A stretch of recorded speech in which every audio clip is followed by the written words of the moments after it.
the man who had an IQ higher than Albert Einstein and Isaac Newton. This is the story of the smartest man in history. But you have never heard of him.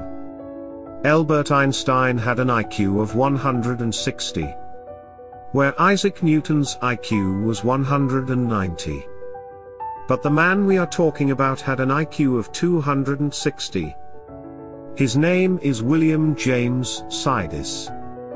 Never heard of him, right? At the age of just 8, William could speak 8 languages. William was born in 1898 in New York.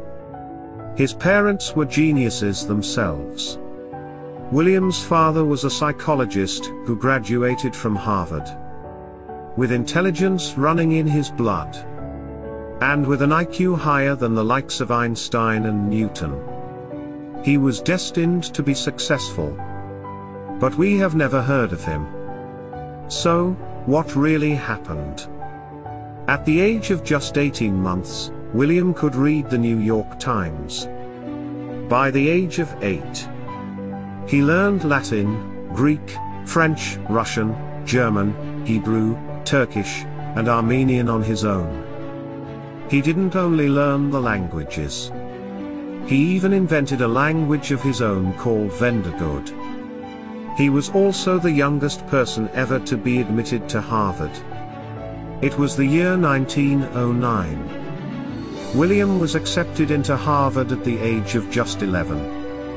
By 1910, William started lecturing his own mathematics professors. He was titled as the child prodigy. He was done with his Bachelor of Arts degree by the age of 16.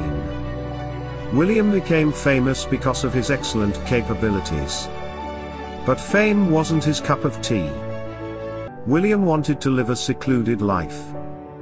He liked to live alone. According to him, it was the perfect life.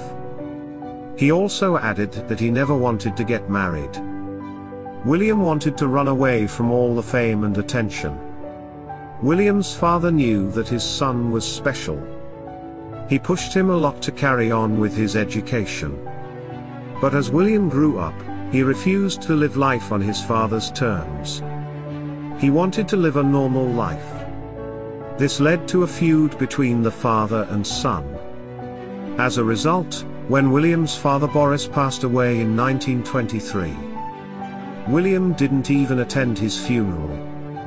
With all the attention and fame, William wanted to keep a low profile.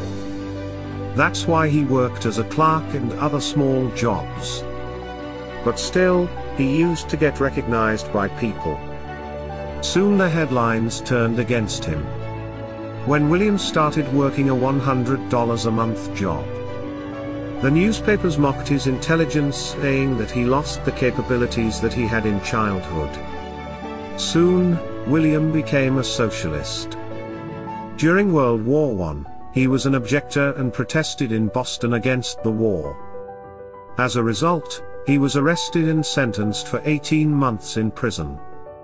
But his parents bailed him out. William spent the rest of his life in loneliness. He had no contact with his family. He worked as a machine worked to earn his bread. The man who had the ability to change the world passed away at the age of just 46 in 1944. William was lost in history forever.